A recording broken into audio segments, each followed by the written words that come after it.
안녕하십니까. 저는 소개받은 경기도교육연구원의 이미영이라고 합니다. 작년에 연구된 미디어 리터러시 교육을 통한 디지털 시민교육 강화 방안은 6월부터 12월까지 진행이 되었고요. 정말 6개월간 미디어 리터러시와 디지털 시민성에 대하여 많이 생각해 보는 시간을 가졌습니다. 그러나 아마 저보다 작년 한 해 코로나19로 인한 팬데믹 사태로 수많은 교사분들께서 미디어 리터러시에 대한 고민을 더 많이 하셨으리라 생각이 됩니다. 그리고 개학 연기나 화상 수업, 그리고 계속적인 사회적 거리두기 등으로 인해서 비대면 활동을 중심으로 전환된 삶의 모습들이 나타나게 되었습니다. 이로 인해서 사회적 재난을 마주하는 어떤 시민성에 대한 모습에 대해서 화두가 교육계와 사회에 던져졌습니다. 그래서 이 주제는 많은 분들이 관심을 가지고 접속해 계시리라 생각이 듭니다. 목차는 다음과 같습니다. 먼저 이 연구가 어려웠던 점은 사실 개념 연구가 아님에도 불구하고 사회적으로 이 개념들에 대해서 통용되고 있지 않았기 때문에 초반에 많은 시행착오를 겪었습니다. 그래서 몇 가지 선행 연구를 좀 바탕으로 개념을 먼저 정리하고 넘어가고자 합니다.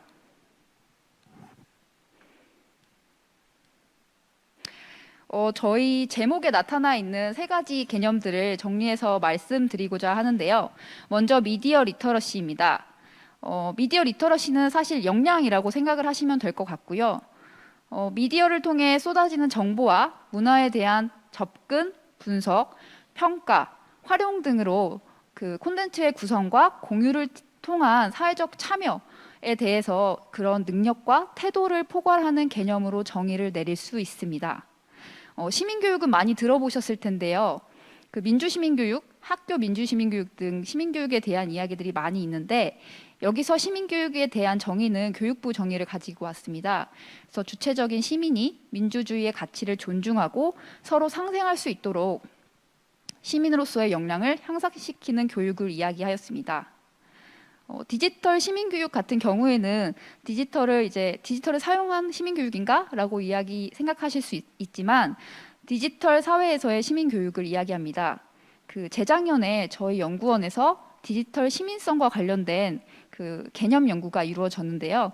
그 연구를 토대로 디지털 시민교육 역량이 포함된 개념으로 설정하였습니다. 작년 한 해에 모든 교사분들이 이러한 그 동영상을 한 번씩은 촬영을 해보셨을 것 같은데요. 학생들과 비대면 온라인 수업을 진행하면서 사실 교사분들의 피로감과 어떤 자괴감을 많이 들을 수 있었습니다. 그래서 그러한 분들의 그 인식을 좀 살펴보고 강화 방안을 도출하고자 이 연구를 진행하게 되었습니다. 연구의 내용은 크게 세 가지로 살펴볼 수 있습니다. 먼저 디지털 사회와 코로나19 이후의 사회 변화는 교육 환경의 변화라고 생각을 하시면 될 것 같습니다. 디지털 시민교육과 미디어 리터러시의 관계, 그리고 디지털 시민교육의 국내외 동향 등을 살펴보았는데요. 그 디지털 시민교육과 관련된 그 국내 정책들이 작년에 굉장히 많이 나왔습니다.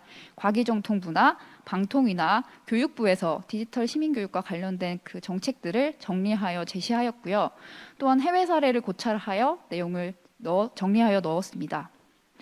두 번째로는 경기도 초중고 교사들을 대상으로 그 디지털 시민교육 현황과 미디어 리터러시 교육 실태 조사를 진행하였습니다. 사실 지역별로 이런 조사를 시작한 것은 처음이고요. 이러한 연구 결과를 바탕으로 정책적으로 제언을 제시하였습니다.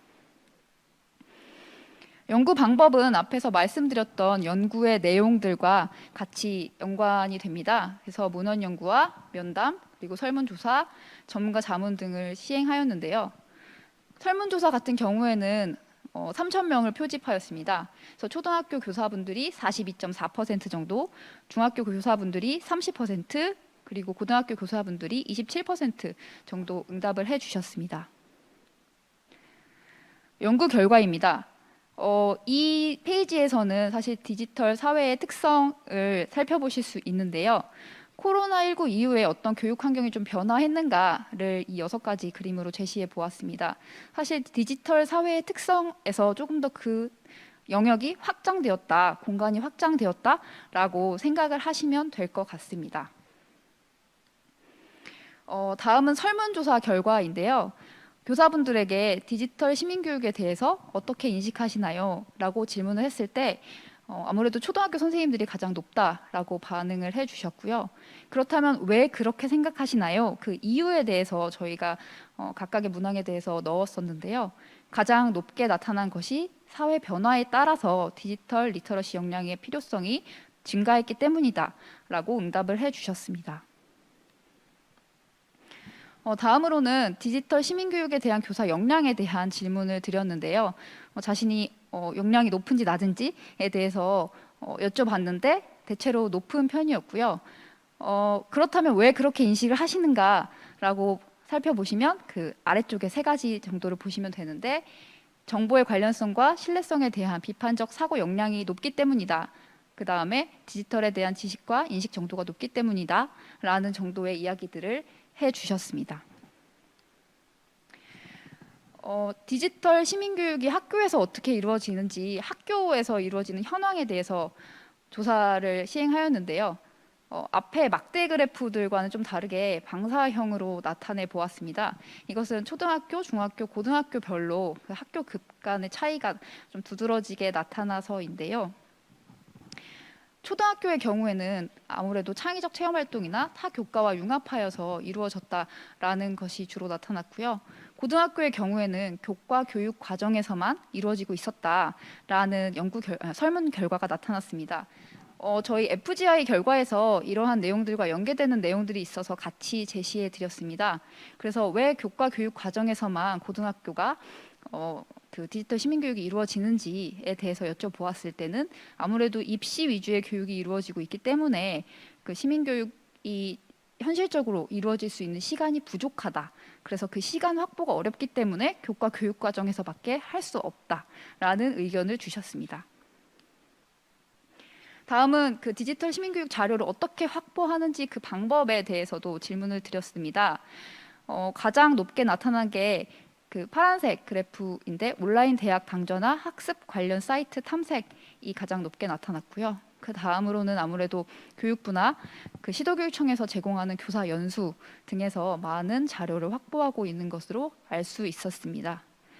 그러나 그 선생님들께서는 사실 학교에서 좀 이슈에 따라서 이게 우선순위가 계속 바뀌고 있기 때문에 사실 디지털 시민교육이 해도 되고 안 해도 되는 교육이 돼서 좀 어렵다라는 그 우려를 좀 표명하시기도 하였습니다.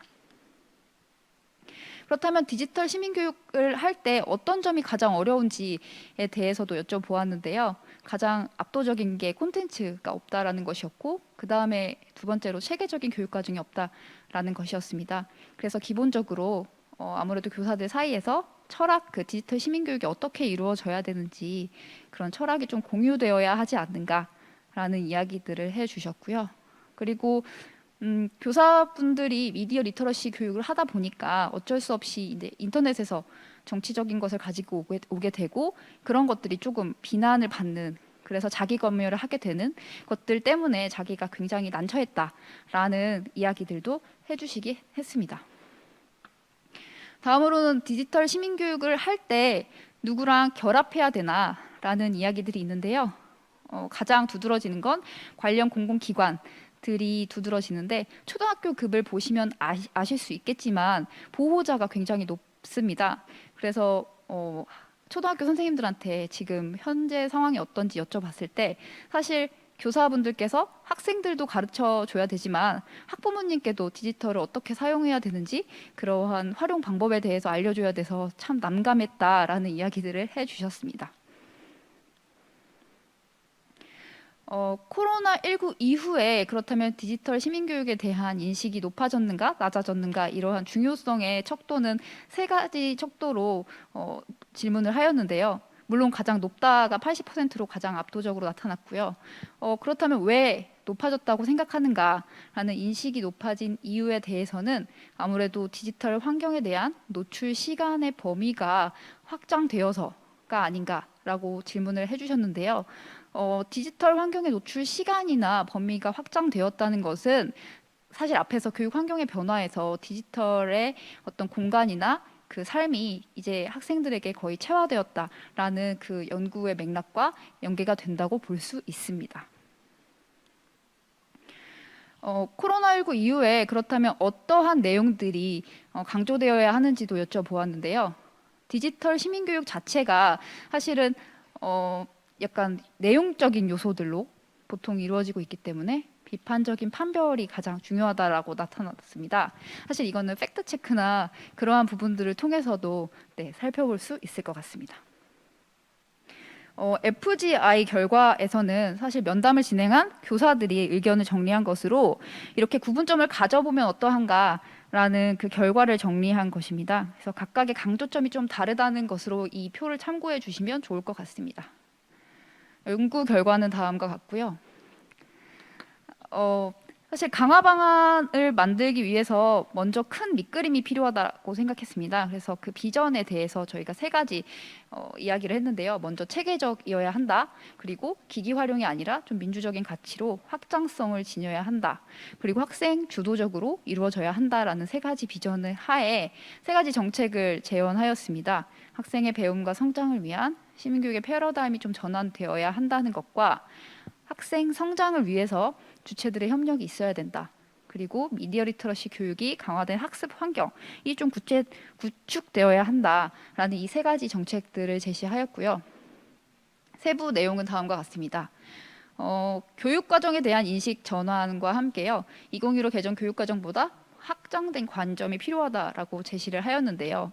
사실 지금까지의 연구들에서는 지식정보 처리나 의사소통이 미디어 리터러시의 주된 역량이고 이 역량들이 2015 개정 교육과정과 연계가 된다고 이야기를 했었습니다. 그러나 저희 연구진에서는 2015 개정 교육과정의 6가지 역량이 모두 다 미디어 리터러시의 역량들과 연계될 수 있다라는 내용으로 확장된 관점을 제시하였습니다. 예비교사 양성기관의 커리큘럼을 다시 한번 보아야 된다라고 이야기를 하는 건데요. 비대면 상황이 가정된 사실 커리큘럼이 아직까지는 예비교사에 반영이 되지 않았습니다. 팬데믹 사태가 앞으로는 자주 일어날 수도 있다라는 이야기들이 있는데 사실 비대면 상황을 가정한 내용들이 좀 교직 과목에 포함이 되어야 되지 않을까라고 생각이 들었고요.